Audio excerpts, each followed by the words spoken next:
Nick, congratulations on the win. That new starting group, that relatively small, really played with a lot of energy, I thought, for both its stints at the first quarter and the third. Is that what you saw?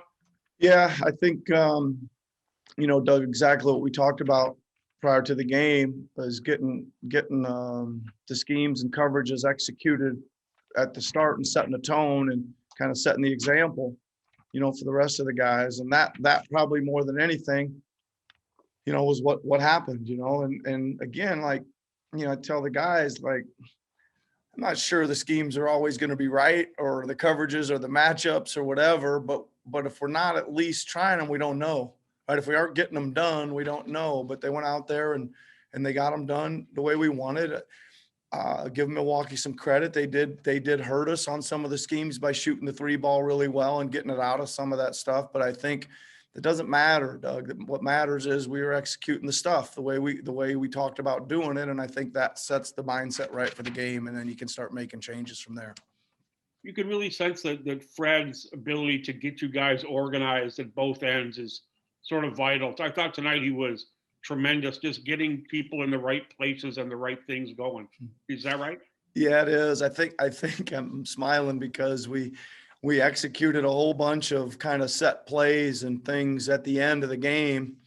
I'm not sure we made many of the shots, but they were run with timing and rhythm, and they were the right shots. And again, you're just kind of all on the same page, and you know where things are coming from. And he does a great job of making sure they get run that way.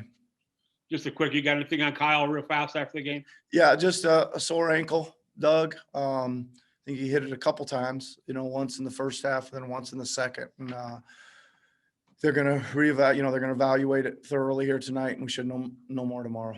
Great. Thanks. So congratulations again. Thanks, Doug. Thanks, Doug. We'll go to Josh Lowenberg. Hey, Nick, with the lineup change, you got to look at Aaron coming off the bench really for the first time this year. And you also got an extended look at Chris at the 4 next to Aaron. What did you think of those two looks? Well, obviously they were good tonight that way, both. I think that, kind of going that way, I think we're still going to play those two guys, and that's kind of the way it rolls out because they, when you're bringing them both off the bench, that's just the way the numbers kind of roll there. So I thought both of them played solidly. I liked Chris there tonight. And I think, there's nights when I would hope we can kind of get him to that spot just because, it's just almost not fair some nights when he's giving up 100 pounds to have to go guard a big center inside. Right. And see if he can, make the transition to playing a little bit more 4. And he did a good job. I mean, one time tonight I think he was on Forbes was his matchup. We were kind of really big across there. And again, it was a little unorthodox, probably small and then really big at times. But, they just kind of dug in. And again, they were tied together. So that's what matters most. We talked about OG before the game, how well he was playing before he got hurt and how much time he's been out for. How do you think he did coming back after all that time? Oh, he was good, Josh. I think that just, again, his size helps with matchups. Just, again, helps with some rim protection on a night like tonight. He made a couple great moves, right, offensively as well. And I think he made his first possession of the game or something. So it was not, I think he was really good. I don't think he was totally, understandably in super rhythm, but I thought for where he was at and how long he's been out, he was excellent. The silver lining, I guess, with the 2 quick fouls was you got to manage his minutes a little bit early in the game. Was there any kind of minute restriction on him tonight? Yeah, we were right around 25 tonight. So it kind of worked out. I guess it worked out in our favor. I mean, you didn't really have a choice there. And then it made it a little easier to manage. Usually you blow those things right at the start of the game and you kind of get caught up in the start of the game and now you're peeling back late. But once that happened, we had a pretty good plan in the second half to get him out early in the third and then give him 4 to start the fourth and then let him finish as well. So it worked out pretty good that way. Great. Thanks, Nick. Have a good night. Thanks, Josh. Thanks, Josh. Next question will go to Steve from the Associated Press. Kyle was playing so well till he got hurt. Just how were you able to kind of withstand his loss and play as well as you did? You didn't fall behind at all in the second half. Yeah, I mean, I think, Fred did a great job of running the show. He only got a couple minutes rest there. He played pretty much the whole thing.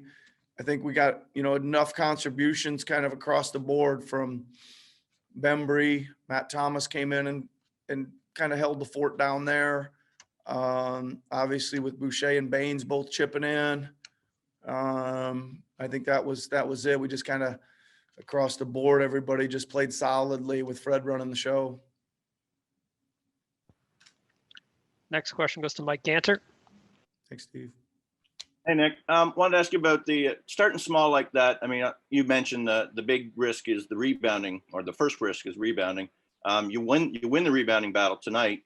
How do you? What's the key there to making that work with that size of a lineup?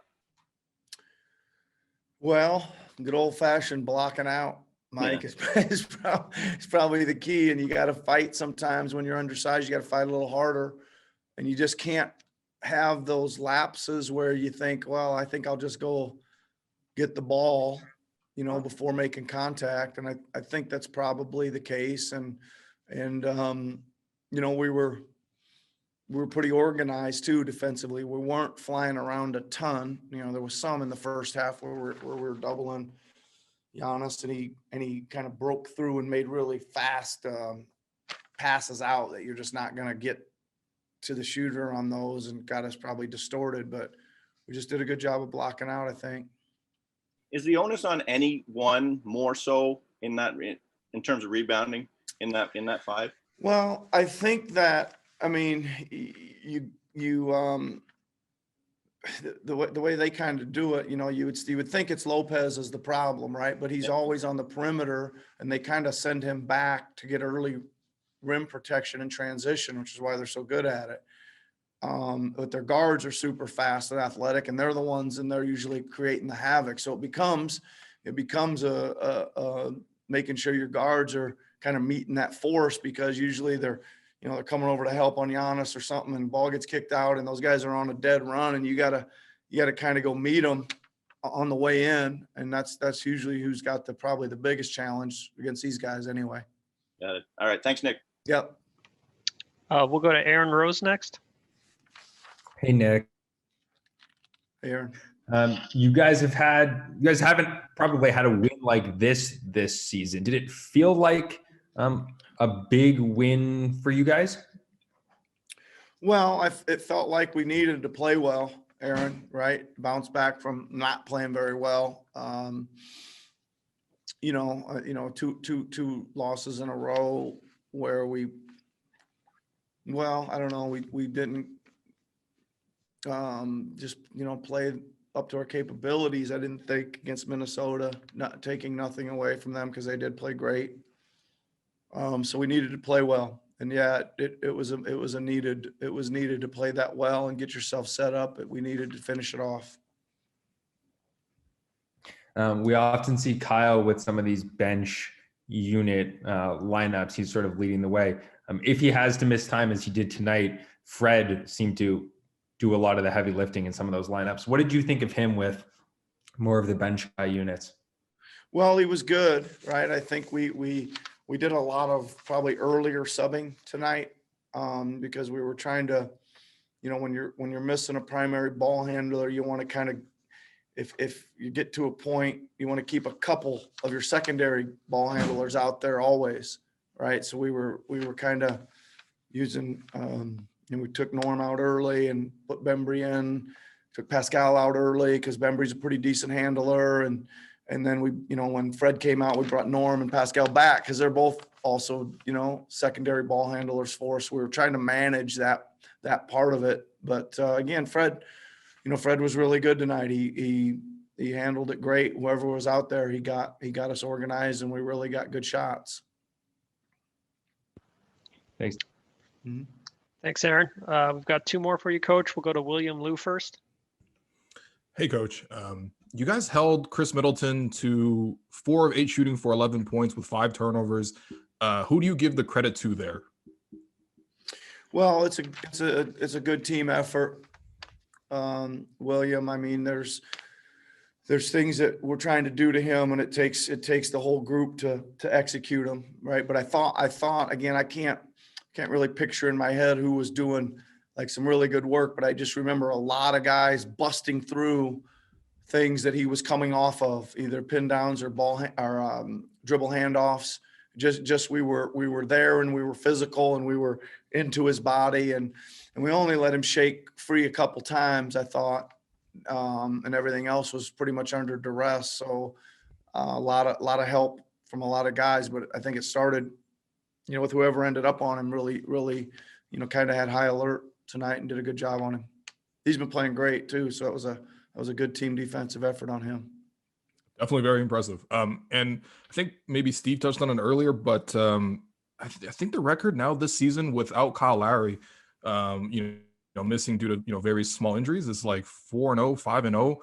Obviously, Kyle is super important to success of the team, but how do you explain that? Like, are there people stepping up? Is this sort of different lineup combinations clicking? Because it seems counterintuitive. Well, I think William, that you can go back through historically, even when Kawhi sat out those 22 games, we're 17-5. We missing Serge and Pascal on the road during the West Coast last year, and we won and like 4-1 or something. I think it's just it's no one guy in particular. It's just we got to step up and play, and it puts somebody else in the rotation, and shots got to be distributed that guy would normally take, and usually it takes everybody to chip in on that. All right, thanks, Coach. Congrats on the win. Thanks. Thanks, William. We'll wrap up with Vivek Jacob from Complex Canada. Hey, Nick. Pascal only shot 8 for 23, but it seemed like that sustained aggressiveness seemed to keep you guys in a flow and create a lot of those open looks. How important was that sustained aggressiveness, even though, maybe the shot wasn't falling? Well, Vivek, I thought he made pretty good decisions all night. There's only maybe one where he tried to take, a run at Giannis in there, and you're probably, none of us on this call are probably going to win that battle, right? When you're going head up on him. But I will say this, I thought he made 2 awesome effort plays. One, he spun on Lopez and missed it and sprung right back up and put it back in. And then he kind of juked him in the middle and just went right up at him and tried to dunk on him, which those were explosive plays. And that's where, I'd like to see at least 2 of those tonight, if not 4 or 5, where he's just going to use his length and his athleticism to try and put it on somebody's head, and staying with it when he comes off his hand, it's not in, to spring back up there and try to get his own putback. So those were impressive time of the game. And again, he wasn't having the hottest shooting night, so you got to kind of carve out a way to get it done, and he did. So really proud of him for that. You mentioned the decision making. Seasons past, we sort of look at the numbers and say he's gone from X to Y to Z and look at the improvement that way. But is this season more a sign of his improvement in sort of those intangibles with the decision making and making the reads and the overall playmaking? Well, I think, Vic, I still think there's some room for him to play, a little bit more to his average, right? Like again, I think, he probably makes 1 or 2 more threes tonight because he had some open looks. He probably, he had a couple really good kind of 6 to 8 foot shots again that just happened to be rolling off. And I think again, he just a little more concentration, a little more bounce in his spring up to go, get those a little closer, or a little elevation, a little more clearance, whatever. And I think he'll, that those shots will go in. But I think he did make some good reads. I think he's drawing a lot of attention. He's getting the ball out a little bit. So, 6 assists, pretty good tonight.